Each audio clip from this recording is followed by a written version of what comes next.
Welcome back to my channel modern Tamizhachi. எல்லாரும் சூப்பராக இருக்கீங்க, ஹெல்த்தியாக இருக்கீங்க அப்படின்னு நம்புகிறேன். இன்றைக்கி வீடியோ ஒரு சூப்பரான விலாகோடு வந்திருக்கேன். இந்த வீடியோ போன வியாழன் இல்லாமல் அதுக்கும் முன்னாடி வியாழன்கிழமை எடுத்தது. ஸோ அதுக்கடுத்த நாள்லேருந்து உடம்பு சரியில்லாமல் போயிடுச்சு. சுத்தமாக எடிட்டிங் முடியவே இல்லை. ஏன்னா த்ரோட்டு தான் பயங்கர இன்ஃபெக்ஷனாக இருந்தது. நிறைய பேர் உடம்பு சரியில்லைன்னு கேள்விப்பட்டோன்னே உடம்பை பார்த்துக்கோங்க அப்படி இப்படின்ட்டு அக்கறையாக அவ்வளோ மெசேஜஸ் கொடுத்துருந்தீங்க. அந்த மெசேஜ்லாம் கேட்க கேட்க எனக்கு இன்னுமே ரொம்ப மோட்டிவேஷனாக இருந்தது. மெசேஜ் பண்ண எல்லாருக்குமே ரொம்ப ரொம்ப தேங்க்ஸ். வியாழக்கிழமை காலையிலே எழுந்திரிச்ச உடனே நவதானிய தோசை பண்ணலான்ட்டு ஊற வச்சுருந்தேன். அதுக்கு என்னென்ன அளவுகள் அப்படின்னு பார்க்கலாம். அரை கப்பு மெஷர்மெண்ட் எடுத்திருக்கேன். அதுலேயும் நான் பாதி தான் எடுக்கிறேன், அதாவது 1/4 கப் அளவு தான் எடுத்துக்கிறேன். ஃபஸ்ட்டு சிகப்பரிசி இருக்கு இல்லையா, அது ஒரு 1/4 கப்பு, ராகி 1/4 கப் அளவு, ராஜ்மா 1/4 கப். உங்ககிட்ட என்னென்ன பருப்பு வகைகள்லாம் இருக்கோ அந்த பயிர் வகை எல்லாத்தையுமே சேர்த்துக்கலாம். அடுத்து பட்டாணி, பச்சை பட்டாணி, காஞ்ச பட்டாணி இருக்கு இல்லையா, ஸோ அது ஒரு 1/4 கப் அளவு அளந்து எடுத்திருக்கேன். கருப்பு சுண்டல் 1/4 கப். வெள்ளை சுண்டல் என்கிட்ட இல்லை, ஸோ அது இருந்ததுன்னா அதுவும் சேர்த்துக்கோங்க. பட் வெள்ளை சுண்டலை விட கருப்பு சுண்டல் நல்லா ஹெல்த்தி. அடுத்து கம்பு, அது ஒரு 1/4 கப் அளவு அளந்து எடுத்துக்கிறேன். தோல் உளுந்து 1/4 கப்பு, 1/4 கப் அளவு சோளம், வெள்ளை சோளம் 1/4 கப்பு, ஜவ்வரிசி ஒரு 1/4 கப் அளவு எடுத்திருக்கேன். ஸோ ஜவ்வரிசி சேர்க்கும் போது பார்த்திங்கன்னா உங்களுக்கு நல்லாவே இட்லி பணியாரம் இதுக்கெலாம் ரொம்ப நல்லா வரும். ஸோ இதிலே நம்ம இட்லி பணியாரம் தோசை எல்லாமே சுட்டுக்கலாம், நல்லா டேஸ்ட்டாக வரும். ஸோ இப்போ இது எல்லாமே நான் உங்களுக்கு அளவு தெரியணுன்றதுக்காக தான் பிளேட்டில் அளந்து எடுத்திருக்கேன். இப்போ பாத்திரத்துக்கு மாற்றிட்டு அது எல்லாத்தையுமே நல்லா பருப்பு ஒரு 3 டைம் வாஷ் பண்ணிவிட்டு தண்ணி தேவையான அளவு சேர்த்துக்கிறேன். இதில் நான் பச்சை பயிறு மட்டும் முன்னாடியே சேர்க்க மறந்துட்டேன். அதுக்கப்புறமா சேர்த்துட்டு அதையும் சேர்த்து வாஷ் பண்ணிக்கிட்டேன்.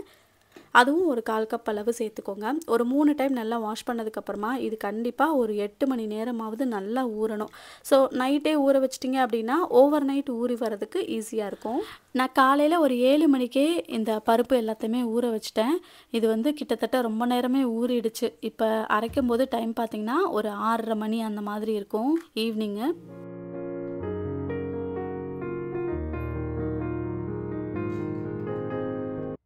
இதில் நம்ம சோளம் சேர்த்துருக்கிறதுனால அரைப்படுறதுக்கு கொஞ்சம் கஷ்டமாக இருக்கும் கிரைண்டர் அப்படின்னா. ஸோ உங்களுக்கு கிரைண்டர் வீக்காக இருந்தது அப்படின்னா மிக்சிலே அரைச்சி எடுத்துக்கலாம், ஈஸியாக வேலை முடிஞ்சதும். நான் இன்றைக்கி கிரைண்டரில் போட்டு விட்டுட்டே மற்ற வேலைகளையும் பார்த்துடலாம் அப்படின்னு சொல்லிட்டு கிரைண்டரில் அரைக்க போட்டிருக்கேன். அது அரைப்பட்டிருக்க டைமுக்குள்ளே டின்னர் வேலையை முடிச்சிடலாம் அப்படின்னு சொல்லிட்டு அந்த வேலையை பார்த்துட்ருக்கேன். இட்லி தோசை மாவு வீட்டில் எதுவுமே சுத்தமாக இல்லை. சரி ஏதாவது சிம்பிளாக பண்ணலாமா அப்படின்னு யோசிக்கும் போது ரொம்ப நேரமாக யோசிச்சதுக்கப்புறம் சரி கோதுமை அடை பண்ணலாம், அதாவது கோதுமை ரொட்டி பண்ணலாம் அப்படின்னு சொல்லிட்டு அதுக்கான ப்ரிப்பரேஷன் பார்த்துட்ருக்கேன். கோதுமை ரொட்டி பண்ணுறதுக்கு ஒரு 3 பெரிய வெங்காயத்தை நல்லா கொஞ்சம் ரஃப்பாக சாப் பண்ணி சாப்பரில் போட்டு நல்லா சாப் பண்ணி எடுத்துக்கிட்டேன். ஸோ இந்த சாப்பர் இருக்கிறதுனால ரொம்ப ஈஸியாக இருக்குது. இது கிட்டத்தட்ட ஒரு 2 வருஷத்துக்கிட்ட என்கிட்ட இருக்குது. இது வரைக்கும் எந்த ஃபால்ட்டுமே இல்லை. இப்போ இந்த ரொட்டிக்கு தேவையான அளவு மாவு அளந்து சேர்த்துக்கலாம். நான் கிட்டத்தட்ட ஒரு 2.5 கப் அளவு இருக்கும் அந்த அளவுக்கு மாவு எடுத்திருக்கேன். நம்ம சாப் பண்ணி வச்சுருக்க வெங்காயம், பச்சை மிளகாய், கருவேப்பிலை, கொத்தமல்லி, ஜீரகம், மிளகு, கரம் மசாலா ஒரு 1/2 டீஸ்பூன் அளவு சேர்த்துக்கலாம். அப்புறம் பூண்டு 2 பல் அளவு பூண்டு, பெரிய பல் அளவு எடுத்திருக்கேன். ஸோ அதை இந்த மாதிரி துருவி சேர்த்துக்கோங்க. துருவி சேர்க்கும் போது நல்லா வாசனையாக நல்லாயிருக்கும். அப்புறம் தேவையான அளவு உப்பு, இதுக்கு தேவையானது சேர்த்து நல்லா மிக்ஸ் பண்ணி விட்டுக்கலாம். ஆக்சுவலாக நம்ம இந்த உளுந்த வடைக்கெலாம் என்னென்னலாம் சேர்ப்போம் அதே இன்க்ரீடியண்ட்டு தான் இதுக்கும் நம்ம சேர்க்குற மாதிரி இருக்கும். ஃபஸ்ட்டு இந்த வெங்காயம் இன்க்ரீடியண்ட்டோட மிக்ஸ் ஆகிற மாதிரி மாவை நல்லா மிக்ஸ் பண்ணிவிட்டு தேவையான அளவு தண்ணி ஊற்றி மிக்ஸ் பண்ணிக்கலாம். இந்த மாவோட கன்சிஸ்டன்சி எப்படி இருக்கணும் அப்படின்னு பார்த்தீங்கன்னா ஜஸ்ட்டு நம்ம கையில் ஒட்டும். கோதுமை மாவு அப்படிங்கிறதுனால கன்ஃபார்மாக கையில் ஒட்டும். பட் கையில் எடுக்கும்போது மாவு நழுவி கீழே விழுகணும். அந்த அளவுக்கு மாவு இருக்கிற மாதிரி பிசைஞ்சு வச்சுக்கோங்க. இப்போ அடுப்பில் ஒரு தவா வச்சுட்டு நல்லா ஆயில் ஸ்ப்ரெட் பண்ணி விட்டுக்கலாம். கோதுமை மாவு அப்படிங்கிறதுனால பார்த்திங்கன்னா கையில் ஒட்டும். அதனால் ஒரு பவுலில் தண்ணி நார்மல் வாட்டர் சேர்த்துக்கோங்க. அதில் நல்லா கையை நினச்சிட்டு அதுக்கப்புறமா நம்ம மிக்ஸ் பண்ணி வச்சுருக்க இந்த கோதுமை மாவை நல்லா தேவையான அளவு எடுத்துக்கலாம். நான் ஒரு கை நிறைய எடுத்துகிட்டு தோசை தவாவில் அப்படியே வச்சு நல்லா ஸ்ப்ரெட் பண்ணி விட்டுக்கிறேன். இது கையில் லைட்டாக ஒட்டுற மாதிரி தான் இருக்கும். ஆனால் லைட்டாக தண்ணியில் டிப் பண்ணி எல்லா பக்கமும் நல்லா ஸ்ப்ரெட் பண்ணி விட்டுக்கலாம். வாழை இலை இருந்ததுன்னா அதில் நல்லா ஆயில் அப்ளை பண்ணிவிட்டு கூட இந்த மாவை ஸ்ப்ரெட் பண்ணி அப்படியே தோசை தவாவில் கவுத்துட்டிங்க அப்படின்னா சூப்பராக வந்து அதுவுமே ஈஸியாக இருக்கும் வேலை. பட் நான் அது ஒரு டைம் கூட ட்ரை பண்ணதில்லை, இப்படி தான் ட்ரை பண்ணியிருக்கேன். நல்லா நெய் விட்டு 2 பக்கமும் ஒரு 5லேருந்து 7 நிமிஷம் மீடியம் ஃப்ளேமில் வேக விட்டு எடுத்தோம் அப்படின்னா சூப்பராக கோதுமை ரொட்டி ரெடி ஆயிரும். ஸோ இது வந்து சூப்பரான டின்னர் ரெசிபி, குயிக்காக பண்ணிடலாம். ட்ரை பண்ணி பார்த்துட்டு டேஸ்ட் எப்படி இருக்குன்னு சொல்லுங்கள். இதில் ஸ்வீட்டும் இருக்குது, அது எப்படி பண்ணுறதுன்னு நான் அப்புறமா சொல்கிறேன். இதெல்லாம் ரெடி பண்ணிட்டு இருக்கிறதுக்குள்ளே பார்த்தீங்கன்னா மாவு நல்லாவே அரைப்பட்டு ரெடி ஆகிடுச்சு. அதை வந்து வலிச்சு வச்சுட்டு எல்லாத்தையுமே வந்து வாஷ் பண்ணி எடுத்து வச்சிட போகிறேன்.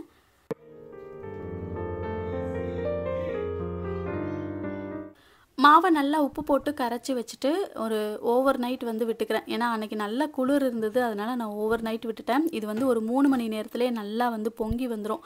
ஸோ அதை மட்டும் செக் பண்ணிவிட்டு ஃப்ரிட்ஜில் எடுத்து வச்சுருங்க.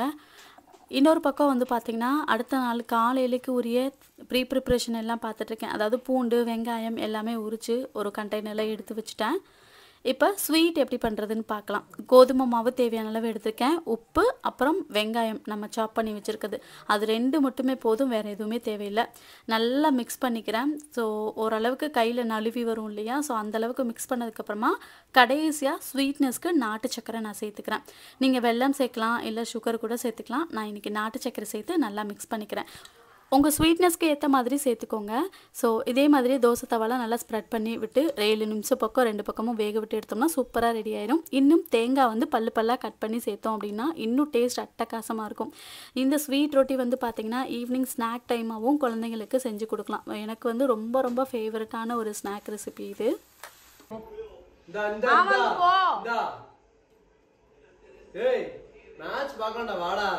போடா மேட்ச் டஃப் போயிட்டு இருக்கு, வந்துருக்கு.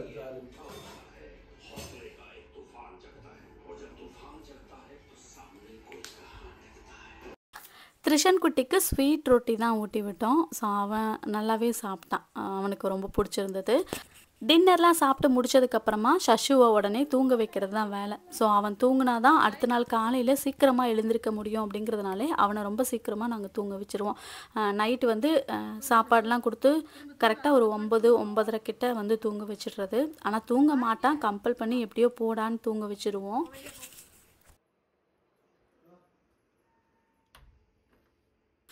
குட்டீஸ் 2 பேருக்கும் டின்னர் சீக்கிரமாகவே கொடுத்து வச்சுட்டு சஷுவை மட்டும் சீக்கிரம் தூங்க வச்சிட்டேன். த்ரிஷன் குட்டியை மட்டும் நாங்கள் தூங்குகிற டைமில் தான் தூங்க போடுவேன். ஏன்னா கொஞ்சம் லேட்டாக தூங்க போட்டோம் அப்படின்னா தான் அடுத்த நாள் காலையில் கொஞ்சம் லேட்டாக எழுந்திருப்பான். அதுக்குள்ளே நான் வந்து குக்கிங் வேலையெல்லாம் முடிக்க முடியும் அப்படிங்கிறதுனால. ஸோ அதனால் எப்போ நான் தூங்குறேனோ அப்போ தான் அவனையும் தூங்க போடுறது. இந்த கோதுமை ரொட்டிக்கு என்ன சைட் டிஷ்ஷுன்னு சொல்ல மறந்துட்டேன். இன்றைக்கி வந்து நான் தேங்காய் சட்னி தான் பண்ணியிருந்தேன். ஆக்சுவலாக தேங்காய் சட்னியும் நல்லாயிருக்கும், வேர்க்கடலை சட்னி, அப்புறம் கார சட்னி, அதுவும் டேஸ்ட் ரொம்ப நல்லாயிருக்கும். ட்ரை பண்ணி பாருங்கள். டின்னர் சாப்பிட்டு முடிச்சதுக்கப்புறமா நெக்ஸ்ட் டேக்கான ப்ரிப்ரேஷன் வந்து ப்ரிப்ரேஷன் பண்ணி எடுத்து வச்சிட்ருக்கேன். காலையில் த்ரிஷன் குட்டி வச்சுட்டு எப்படி ஸ்கூலுக்கு பெரிய பையனை அனுப்புகிறீங்க அப்படின்னு சொல்லி கேட்டிருந்தீங்க. காலையில் பார்த்திங்கன்னா எப்படியும் அவன் எழுந்திரிச்சிட்டான் அப்படின்னா கண்டிப்பாக என்னால் சமைக்கவே விட மாட்டான். ஸ்லீப்பி மூடாக இருக்கிறதுனால தூக்கியே வைக்க சொல்லுவான். ஸோ அந்த டைமில் ஏனோ தானே நீ ஏதோ சிம்பிளாக சமைச்சு கொடுக்குற மாதிரி இருக்குது. எனக்குமே பேக் பெயின் ஸ்டார்ட் ஆகிடுச்சு. அதனால் எப்படியாவது ஹெல்த்தியாக வந்து கொடுத்தே ஆகணும் அப்படின்றதுனால முன்னாடி நாளே காய்கறி எல்லாத்தையுமே கட் பண்ணி எடுத்து வச்சுருவேன். நல்லா வாஷ் பண்ணி காயெல்லாம் கட் பண்ணி ஃப்ரிட்ஜில் ஸ்டோர் பண்ணிவிடுவேன். அடுத்த நாள் காலையில் வந்து நம்ம தாராளமாகவே சமைக்கலாம். ஸோ அதனால தான் வந்து என்னால் சீக்கிரமாக காலையில் சமைக்க முடியுது. குட்டி எழுந்திரிச்சிட்டான் அப்படின்னாலுமே மார்னிங் டைமை சமாளிக்க முடியுது. அடுத்த நாள் காலையிலேக்கு வந்து பார்த்திங்கன்னா காய் போட்ட சாம்பார், அவரைக்காய் பொரியல் தான் பண்ணலாம் அப்படின்னு சொல்லிட்டு பிளான் பண்ணியிருந்தேன். ஸோ அந்த காய்கறி வெஜிடபிள்ஸ் எல்லாமே கட் பண்ணி ஃப்ரிட்ஜில் ஸ்டோர் பண்ணிட்டேன். சிங்கில் கொஞ்சம் பாத்திரம் இருந்தது, எல்லாத்தையுமே நல்லா கம்ப்ளீட்டாக வாஷ் பண்ணி எடுத்து வச்சிட்டேன். அதுக்கப்புறமா அன்றைக்கி மார்க்கெட் போயிட்டு வந்திருந்தோம். வியாழக்கிழமை எப்போவுமே மார்க்கெட் இருக்கும். அங்கே போயிட்டு வந்த வெஜிடபிள்ஸ் எல்லாத்தையுமே அந்தந்த கண்டெய்னர்ஸில் போட்டு ஃப்ரிட்ஜில் ஸ்டோர் பண்ணி எடுத்து வச்சிட்டேன். காய்கறி வாங்கிட்டு வரதெல்லாம் பெரிய விஷயமே இல்லை. அது எல்லாத்தையுமே வந்து ப்ராப்பராக நம்ம ஆர்கனைஸ் பண்ணி ஃப்ரிட்ஜில் வைக்கிறது தான் ஒரு பெரிய டாஸ்கே. அப்போ தான் அந்த 1 வீக்கை வந்து நம்ம கரெக்டாக கொண்டு வர முடியும். கேரட்டெல்லாம் கொஞ்சம் ஃப்ரெஷ்ஷாக வாங்கிட்டோம் அப்படின்னா கார்னர்ஸ் 2யுமே கட் பண்ணி டப்பாவில் போட்டு வச்சிட்டோம். கிட்டத்தட்ட ஒரு 2 வீக்ஸ் கிட்ட ஃப்ரெஷ்ஷாகவே இருக்கும்.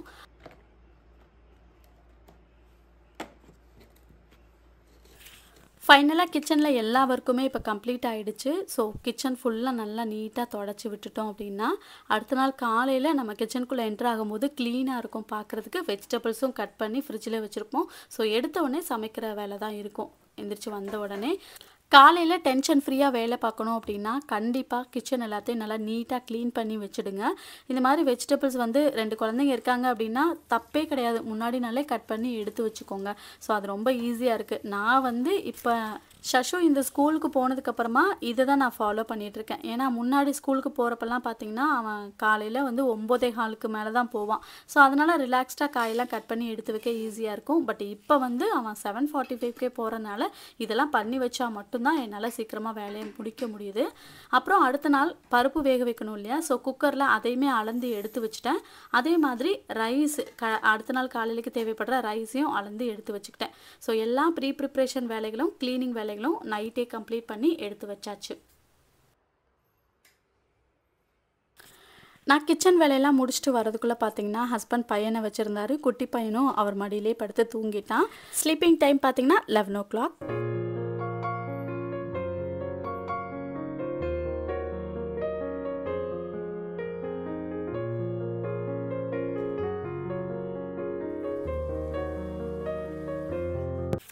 மார்னிங் எழுந்த உடனே ரெஃப்ரெஷ் ஆகிட்டு வந்த உடனே அரிசியை நல்லா கழுவி ஊற வச்சிட்டோம் அப்படின்னா அது அரை மணி நேரம் பக்கம் நல்லா ஊறிட்டுருக்கோம். அதுக்குள்ளேயும் குழம்பும் பொரியலும் ரெடி பண்ணிட்டேன் அப்படின்னா ரைஸ் கடைசியாக வச்சுப்பேன்.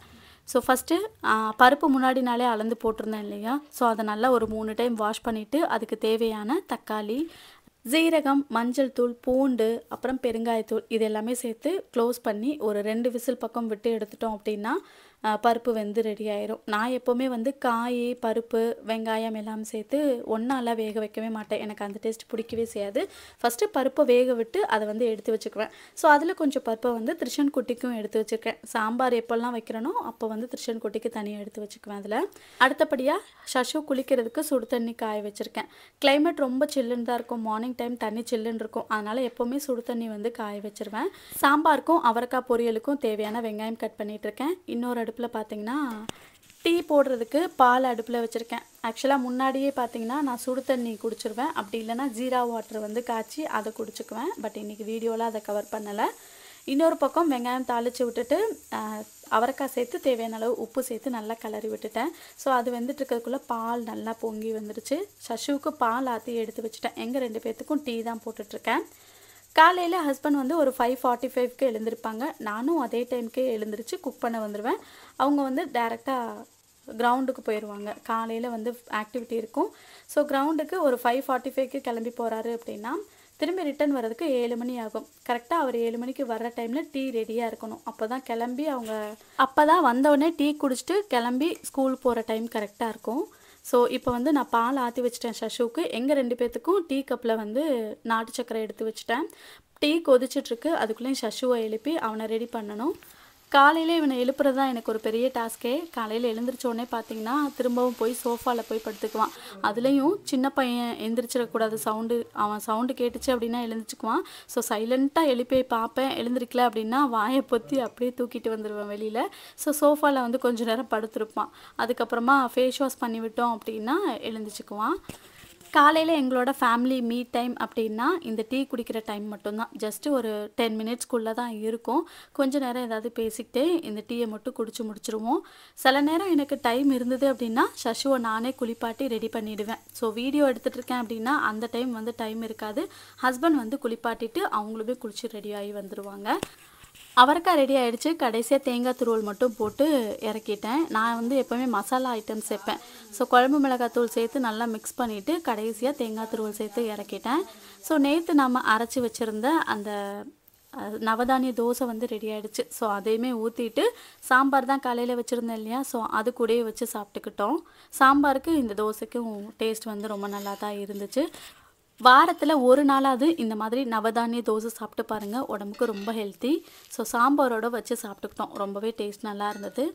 இந்த டைமில் ஷஷு திருஷன் குட்டி எழுந்திரிச்சிடக்கூடாது அப்படிங்கிறதுனால ரொம்ப சைலண்ட்டாக தான் எல்லா வேலையுமே பார்ப்போம். அவங்க கிளம்பி போகிறதும் கூட இப்படி தான் போவாங்க. இன்றைக்கி ஷஷுவோட ஸ்நாக்ஸ்க்கு வந்து பார்த்திங்கன்னா 2 டீஸ்பூன் அளவு நாட்டு சக்கரை, கொஞ்சமாக தண்ணி சேர்த்து நல்லா மிக்ஸ் பண்ணி விட்டுக்கிட்டேன். இது நல்லா கரைஞ்சதுக்கப்புறமா மக்கானா இருக்கு இல்லையா? ஸோ அதை சேர்த்துட்டு நல்லா இந்த ஸ்வீட் வந்து கோட் ஆகிற மாதிரி நல்லா மிக்ஸ் பண்ணிவிட்டு அடுப்பை ஆஃப் பண்ணிக்கணும். மக்கானா நல்லா கிறிஸ்பியாக இருந்தது அப்படின்னா டைரெக்டாக போட்டு மிக்ஸ் பண்ணிக்கோங்க. சப்போஸ் வந்து வதக்குன்னு இருக்குது அப்படின்னா நீங்கள் வந்து ஜஸ்ட்டு கடாயில் நல்லா வறுத்துட்டு அதுக்கப்புறமா திரும்பவும் சர்க்கரை போட்டு இது கூட சேர்த்து மிக்ஸ் பண்ணிக்கோங்க. நல்லா க்ரன்ச்சியாக இருக்கும். ஒரு வழியாக லஞ்சுக்கு சாம்பார் சாதம், அவரைக்காய் பொரியல், அப்புறம் மக்கானா அதுதான் ஸ்நாக்ஸ்க்கு கொடுத்து விட்டுருக்கேன். காலையில் டைம் நான் குக் பண்ணுறேன் அப்படின்னா கண்டிப்பாக ஹெல்ப்புக்கு யாருமே கிடையாது. ஹஸ்பண்டும் போயிட்டு வர்றதோடு சரி, அவங்க கிளம்புறதுக்கு மட்டும்தான் டைம் இருக்கும். ஸோ இப்படி தான் வந்து ஒரு நாளும் நான் டைம் மேனேஜ் பண்ணிகிட்ருக்கேன்.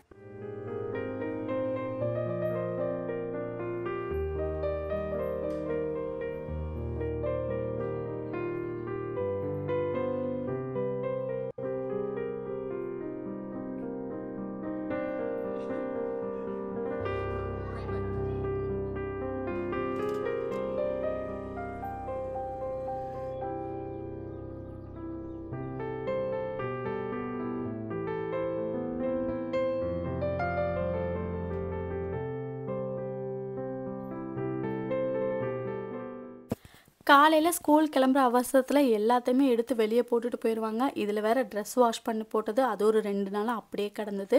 அது எல்லாத்தையுமே வந்து மடித்து வைக்காமல் இருந்தது.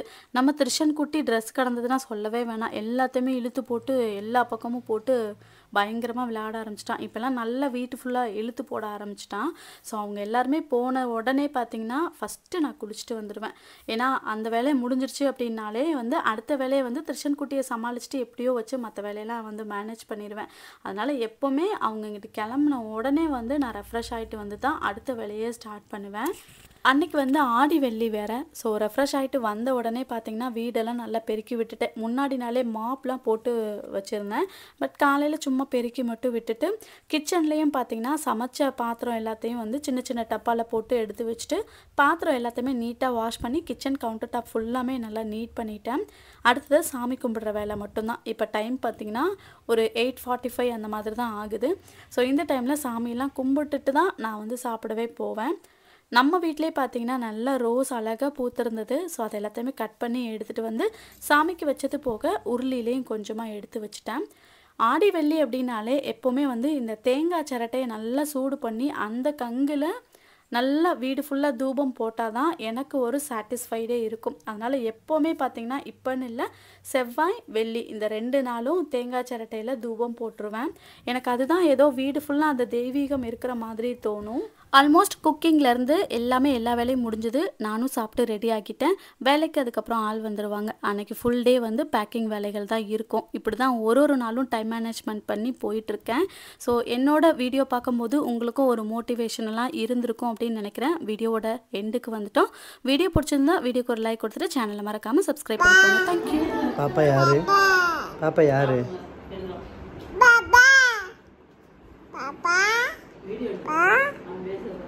Papa.